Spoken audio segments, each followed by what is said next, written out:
విశాఖ నగర ప్రాముఖ్యతను దృష్టిలో పెట్టుకుని సుందరీకరణ పరిశుభ్రత నేపథ్యంలో ప్రతి ఒక్కరూ కార్యక్రమానికి సహకరించాలి అంటూ జీవీఎంసీ అడిషనల్ కమిషనర్ సన్యాసరావు పిలుపునిచ్చారు. ఈ మేరకు రాజు బ్యారేజ్లోని ఏర్పాటు చేసిన ఈకో వైజాగ్ ప్రదర్శనను ఆయన పరిశీలించారు. ఈ సందర్భంగా ఆయన మీడియాతోని మాట్లాడుతూ గాదిరాజు ప్యాలెస్ లో ఏర్పాటు చేసిన ఈకో వైజాగ్ ప్రదర్శనను స్వచ్ఛతపైన ప్రతి ఒక్కరూ అవగాహన కలిగి ఉండాలంటూ ఆయన హితవు పలికారు.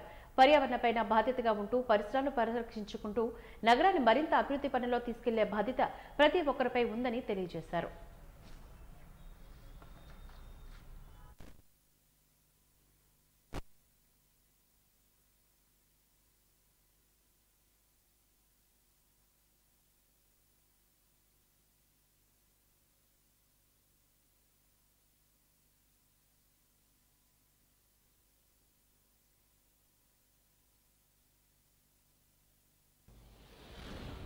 ఈరోజు 23, 24, 25 తారీఖుల్లో మన గాదిరాజు ప్యాలెస్లో క్లీన్ టాయిలెట్ ఎక్స్పో అనేది మనం పెట్టడం జరిగింది. వాళ్ళు ఏదైతే ప్రాపర్టీ షో పెట్టారో అందులో భాగంగా మనం క్లీన్ టాయిలెట్ ఎక్స్పోని మనం ఇక్కడ పెట్టడం జరిగింది. ఇందులో భాగంగా 8 మంది ఇన్వెస్టర్స్ రావడం జరిగింది.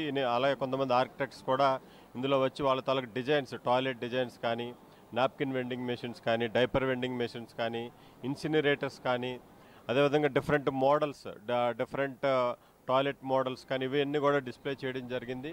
ఇవంతా కూడా మన నగరంలో ఉన్నటువంటి సిటిజన్స్ కానీ, అదేవిధంగా ఎవరైతే బిల్డర్స్ ఉంటారో వాళ్ళు కానీ ఇవన్నీ కూడా చూసి ఈ కొత్త టెక్నాలజీని ఇంప్లిమెంట్ చేయాలనే ఉద్దేశంతో గౌరవ మేయర్ గారు, గౌరవ కమిషనర్ గారు ఆదేశాలతోటి ఈరోజు క్లీన్ టాయిలెట్ ఎక్స్పోని ఈరోజు మనం ఈ గాదిరాజు ప్యాలెస్లో మనం ఏర్పాటు చేయడం జరిగింది. ఇందు మూలంగా అందరూ సిటిజన్స్కి విజ్ఞప్తి చేసేది ఏంటంటే ప్రతి ఒక్కరు కూడా ఈ టాయిలెట్ ఎక్స్పోని విజిట్ చేసి దీనిపైన అవగాహన పెంచుకొని భవిష్యత్తులో వీటిని కూడా ఇంప్లిమెంట్ చేస్తారని ఆశిస్తూ ఉన్నాం. Thank you.